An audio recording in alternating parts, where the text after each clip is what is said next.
ecologia integral. Não é só a defesa das plantas, dos animais e do terreno, mas é a defesa da vida como um todo. E, de forma especial, a vida da humanidade. Por isso que, então, ele, assim, vou propor algumas diretivas de orientação e ação, nos capítulos 5 e 6, né? E depois ele próprio coloca alguns eixos, né, de desenvolvimento do pensamento. Estes eixos que são importantes para entender, né, a linha de pensamento e as propostas. E o primeiro deste eixo é a relação entre os pobres e a fragilidade do planeta. Os primeiros a pagar o pato são sempre aqueles que estão por baixo.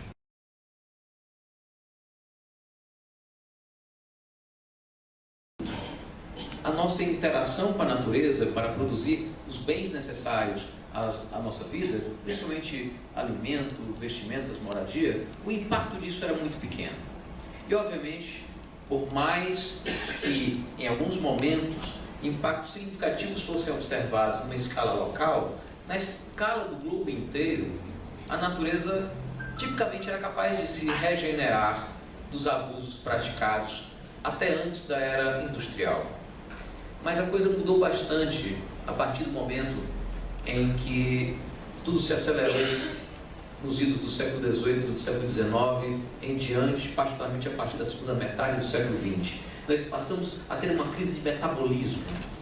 Metabolismo, vale a analogia para um organismo biológico, é o que acontece quando nós ingerimos alimentos para tirar deles matéria para os nossos corpos e energia para vivermos. E excretamos. O que nós fazemos essencialmente são limitados.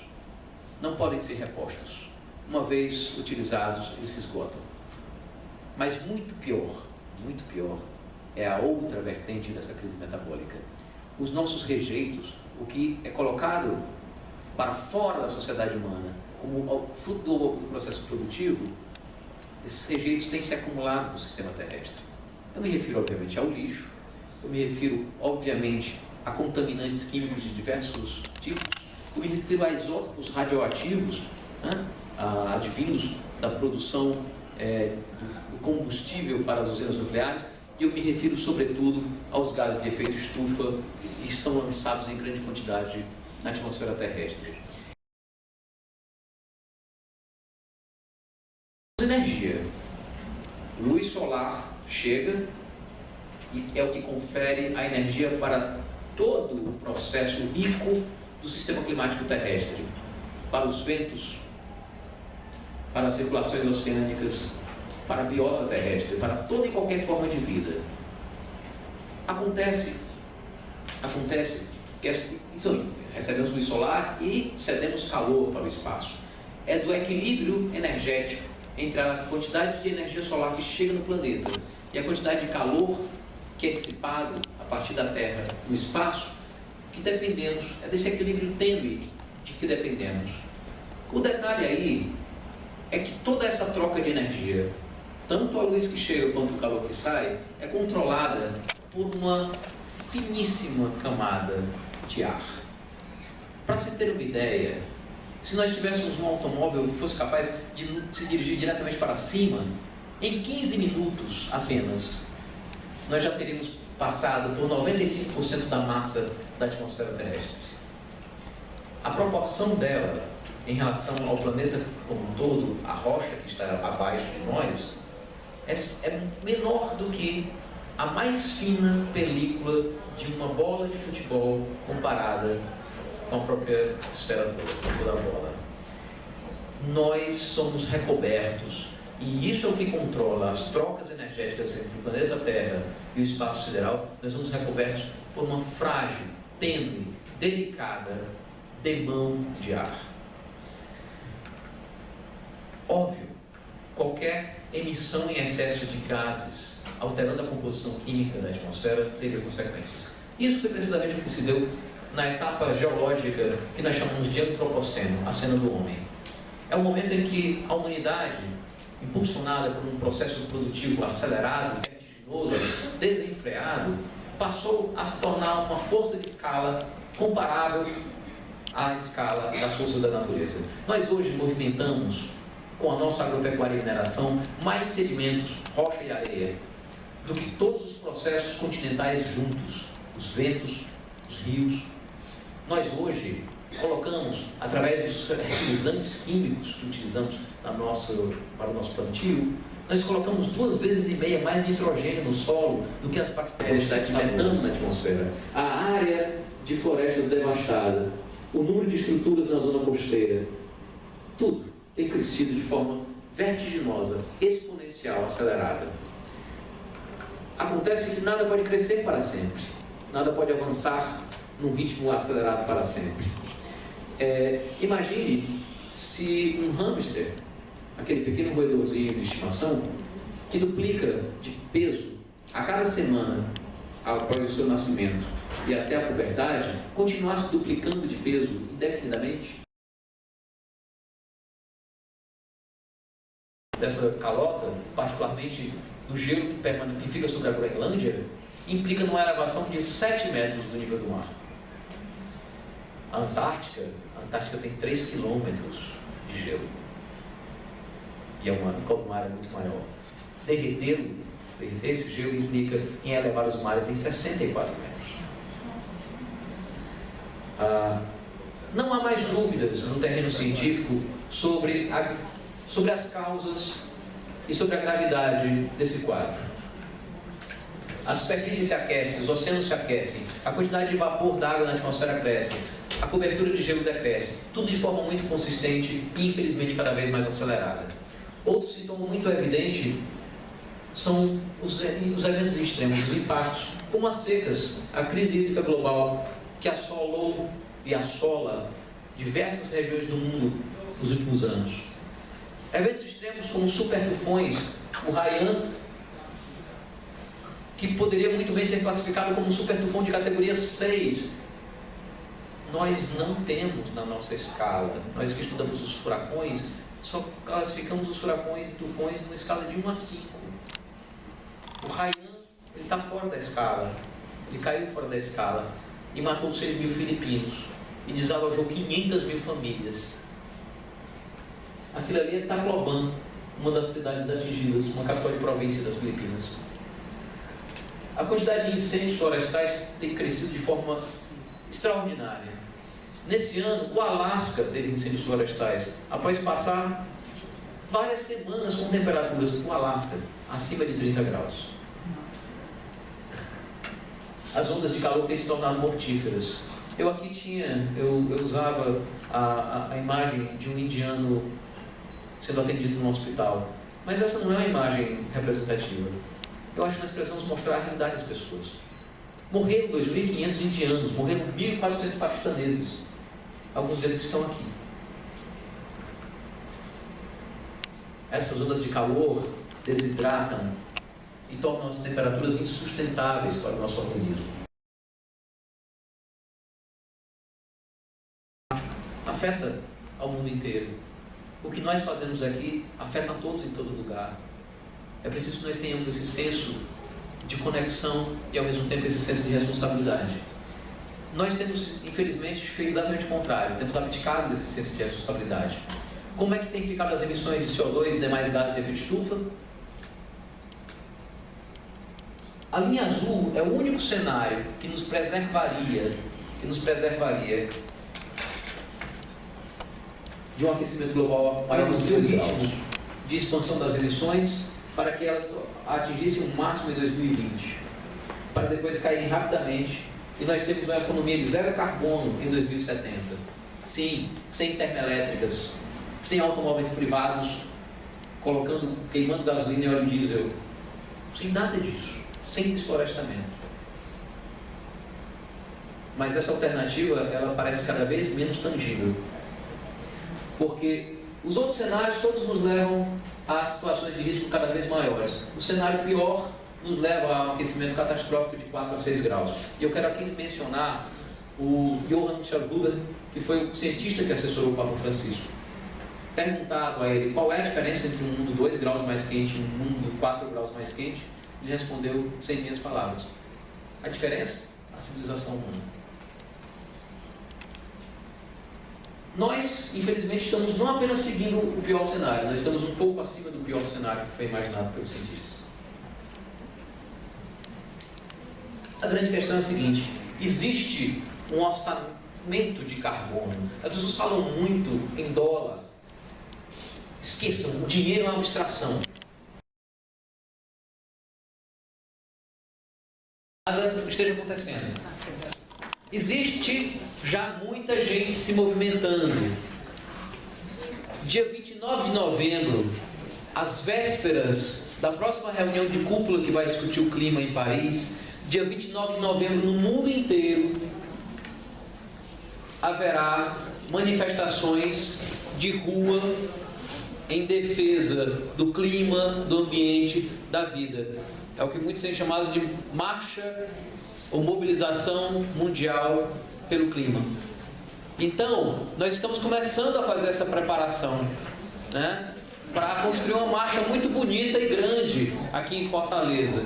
Então, o convite a todas e todos vocês é que dia 14 de setembro, é uma segunda-feira, 14 de setembro, a gente vai fazer a primeira assembleia de preparação da Marcha do Clima em Fortaleza.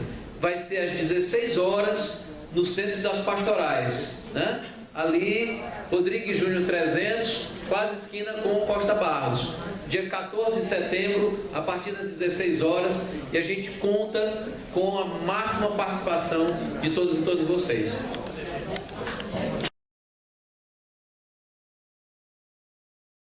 Que as relações políticas e ideológicas, elas também estão extremamente entrelaçadas e é um convite, né, que a gente precisa fazer para a própria Igreja Católica. Ela precisa desvelar, ela precisa de fato desvelar, lidar, dialogar com esse documento que o Papa Francisco coloca, para que a gente possa aprofundar essas questões, né? Mas voltando à questão do município, eu vou me deter mais no município de Canindé. A gente vem percebendo que as poucas chuvas, gradativamente, elas têm contribuído para a diminuição das reservas hídricas. Então, há 5 anos atrás, como existia essa pouca regularidade, existe uma irregularidade nas chuvas nos municípios, que desencadeou essa crise total. Mas não foi só por a falta de chuva. A gente percebe muito bem que é preciso a gente também compreender que é também uma decisão política, né? É preciso...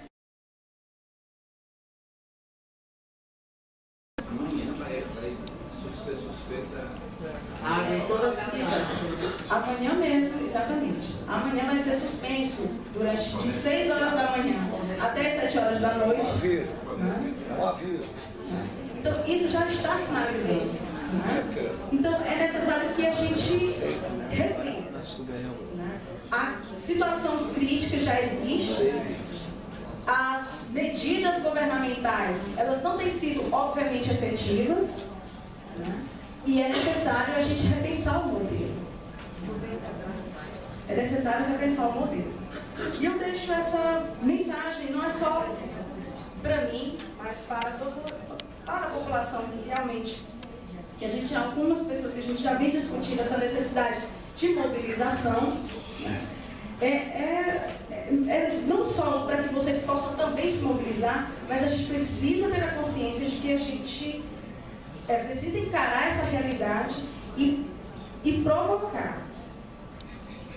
Não só um município, como o município de Canindé ou de Crateús, né, que vem fazendo algumas atividades de inserção, né, de inserção política, para debater, de fato, qual é a prioridade, garantir realmente a prioridade da água como direito humano, para o abastecimento humano e não para o lucro. A gente precisa ter essa concepção de que é necessário o envolvimento de todos.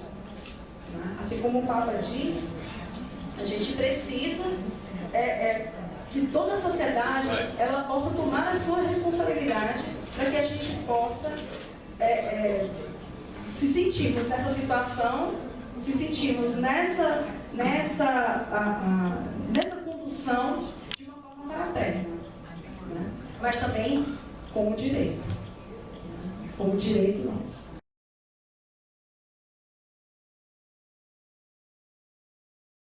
Coincidentemente, comecei a discutir mudanças climáticas depois que ouvi o Alexandre. E eu não sabia que eu ia discutir mudanças climáticas. Quando o Alexandre apresentou na minha comunidade esse cenário do que é esses impactos das mudanças climáticas, eu fiquei, assim, de certa forma, deprimida, né?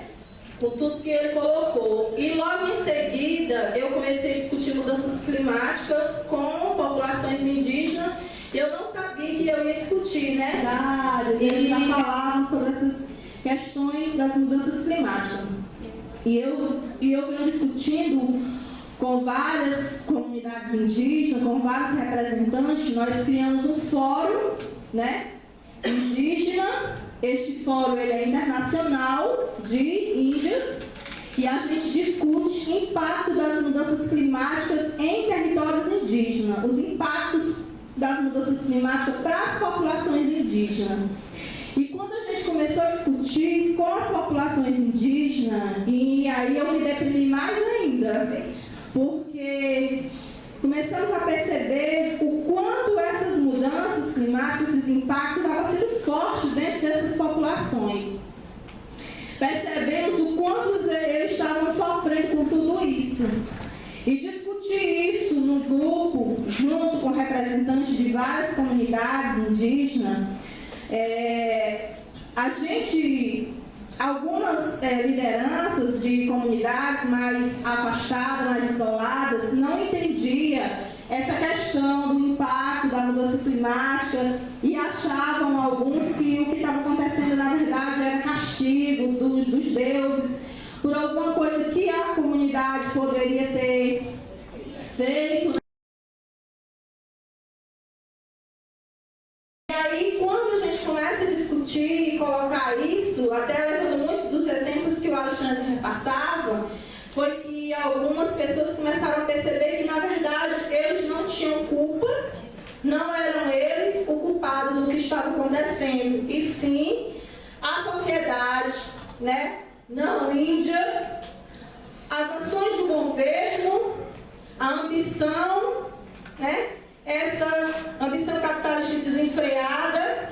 Então, tudo isso é que estava ocasionando essa loucura no tempo, dentro das aldeias, a flora de algumas espécies em tempos que não floravam, florando bem antes. Há alguns sinais que eles percebiam através dos animais, das formigas, nas ovas que os sapos colocavam nos rios. Muita coisa assim, como se tudo estivesse muito louco. E isso acabava assim, prejudicando tanto na questão da pesca, como da caça, o acasalamento dos animais. Eles têm o tempo de caçar.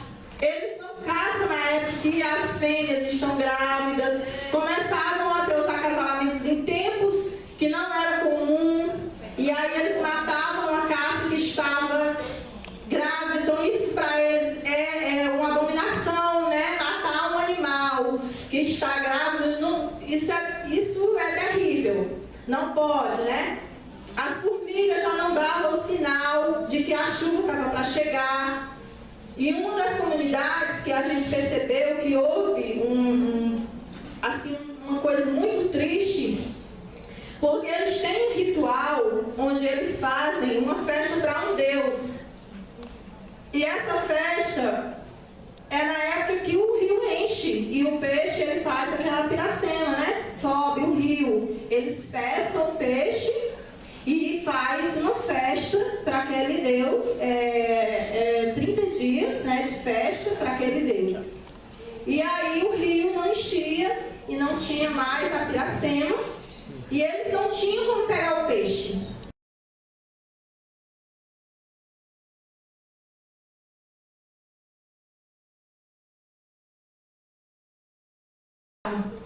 E aí ficou aquela coisa assim, não tinha um peixe, não tinha piracema.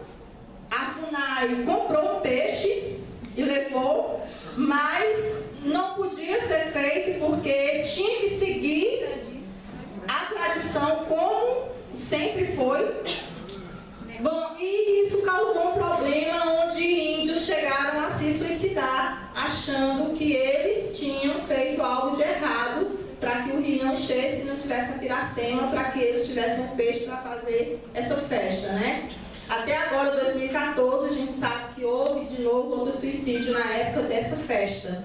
Então, assim, as comunidades indígenas, elas têm uma relação muito íntima com a natureza, uma relação muito íntima com a terra. E essa relação deles com a terra faz com que tudo que aconteça dentro desse sistema abale toda a aldeia, né? Desde o pajé, o cacique, a criança, a mulher. Isso faz um desequilíbrio dentro da família indígena.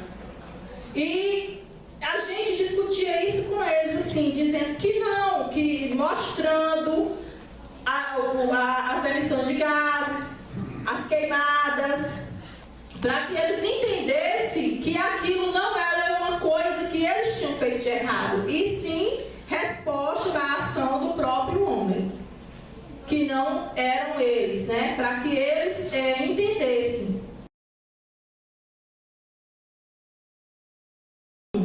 E esse abismo cavado pelo consumismo, pelo capitalismo, pela ambição de quem planta soja lá no sul, de quem planta cana lá no sul, está lá.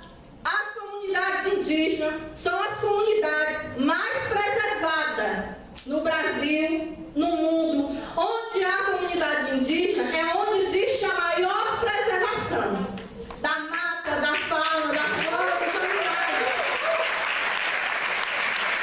E hoje nós estamos vivendo um ataque pesado de uma bancada ruralista em Brasília que tenta a todo custo votar uma PEC onde vai de encontro às terras indígenas, que são as terras onde os índios têm tentado preservar há 515 anos com a própria vida.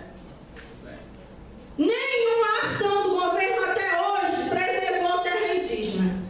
São os próprios índios que, com a sua própria vida, com a sua coragem, têm preservado suas terras. E hoje há um interesse de ruralistas, como se nós, brasileiros, amanhecêssemos o dia chupando cana ou comendo soja. Não é a nossa primeira refeição e tenho certeza que também não é a última.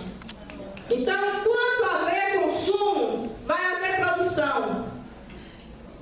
Quantos litros de água se gasta para fazer 2 litros de Coca-Cola? Eu vou dizer, eu vou beber, porque só o meu não vai fazer diferença. Só o meu não vai, mas o nosso tudinho vai fazer uma diferença grande. Se nós não bebêssemos, faria uma grande diferença ao meio ambiente. Nós compramos água para beber, gente. Nós compramos água para tomar banho, para lavar roupa, para tudo. Nós compramos água. E o governo dá água para as hidrelétricas, para a siderúrgica, para esse povo aí. Gastar 1.000 litros d'água por segundo, né, Alexandre? 1.000 litros d'água por segundo. Então, assim, hoje a gente era para estar assim no meio de um castelão, né? Com todo mundo ouvindo o que a gente está falando sobre as questões das mudanças climáticas, como se a gente fosse os profetas de Jesus, que ninguém acreditava, e que depois, no final das contas, todo mundo viu que realmente era aquilo que estava sendo dito. A gente caminha assim para o Apocalipse, feito pelo próprio homem. Então, assim, Quero dizer que as comunidades indígenas elas estão sim discutindo mudanças climáticas. Nós estamos discutindo. E uma das coisas que foram colocadas para nós, num dos nossos seminários em Brasília, foi que queria que nós, enquanto comunidades indígenas, sentássemos em grupos e discutisse formas de adaptação às mudanças climáticas. Jamais nós vamos discutir formas de adaptação às mudanças climáticas, porque não é isso que a gente quer se adaptar. Nós queremos discutir como frear, parar esses impactos da mudança climática. E de forma nós podemos mudar essa situação e não nos adaptar, porque hoje vamos nos adaptar ao que amanhã vai faltar água, ao que nós vamos se adaptar. É um dia que vai faltar água? Digamos que fosse 30 dias. Que forma de adaptação nós faríamos para isso? Aí, o calor está aumentando. A energia ninguém consegue mais pagar a conta. De tão alto que vem. Vamos ligar o ar-condicionado? E depois como é que vamos adaptar ao pagamento das contas? E quando não tiver mais energia? Porque tudo vai acabar. A Amazônia, onde é o nosso coração, nosso pulmão, pegue uma planta e coloque ela dentro do forno e ligue por 30 minutos e espere um pouco. É o que vai acontecer na Amazônia, que o Alexandre falou. As árvores já estão murchando, já estão morrendo, já estão secando, porque nós estamos vivendo dentro de uma sauna, esperando a hora que tudo se acabar. Não adianta fazer transposição do Rio São Francisco. É tirar sangue de uma pessoa com anemia em alto grau. Não tem como. Não tem como, gente. Nós precisamos fazer o caminho de volta. Mudar nossos hábitos. Eu não preciso de 10 sapatos, eu só tenho 2 pés. Vamos comprar um lugar quando tiver velhinho aí compra outro.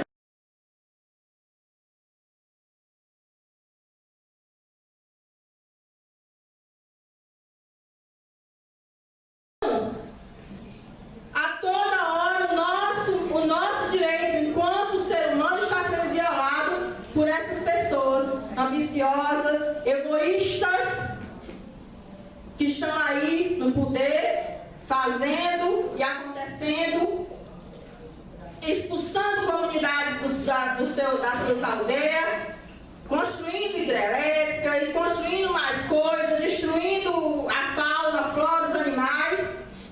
E nós não podemos permitir que isso continue. Eu acho que é hora de nós juntarmos, unirmos nossas forças e lutar pelo bem comum, que é o bem da natureza, do meio ambiente, que é acabar com o impacto das mudanças climáticas. E muito obrigada.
Daí,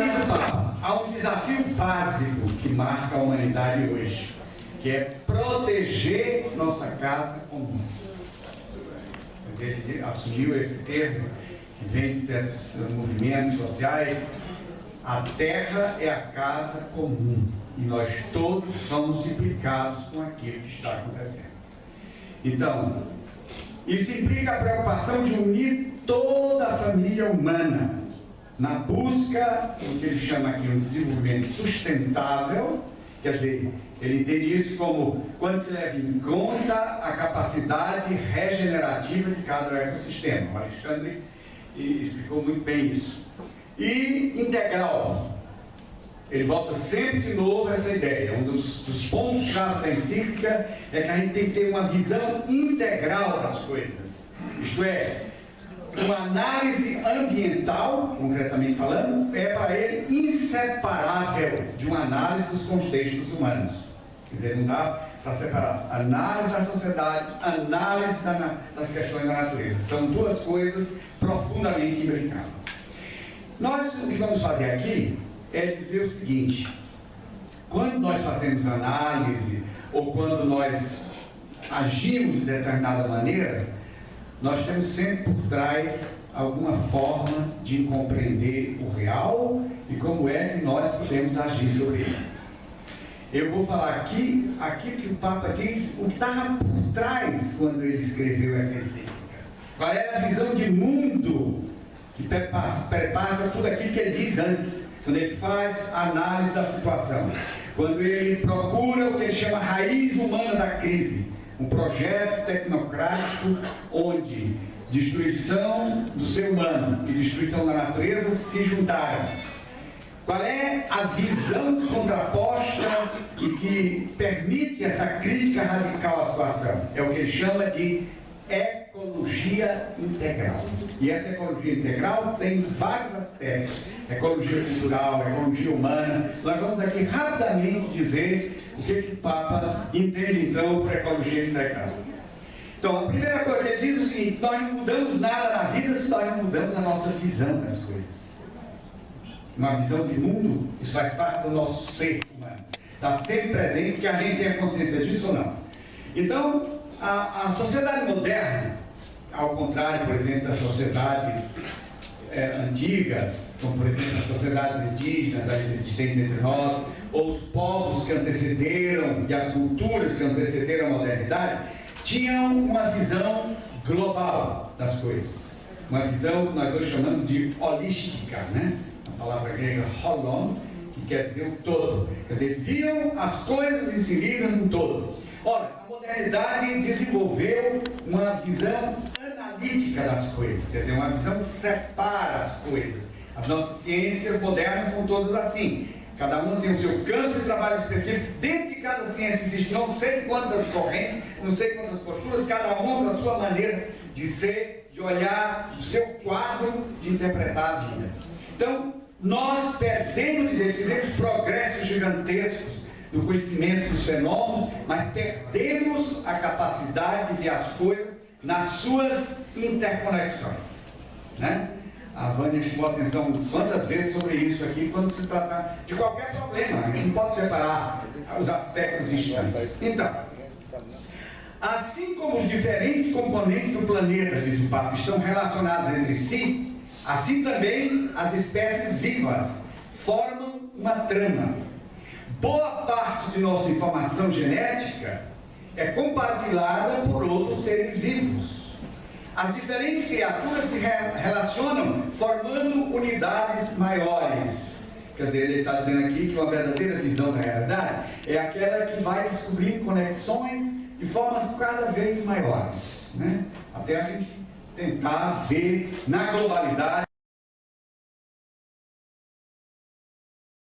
Aqui no Ceará, que a gente tem que estar presente, porque tem uma PEC que quer acabar com tudo isso, porque estão matando os Guarani Kaiowá, os ruralistas estão matando os Guarani Kaiowá no Mato Grosso, a bala, mas estão matando os índios no Brasil todinho de um modo geral, e eu acho que a gente tem que trazer tudo isso, ainda mais porque nós vamos viver um problema grave de falta d'água dali para frente, né? Como é que a gente aceita?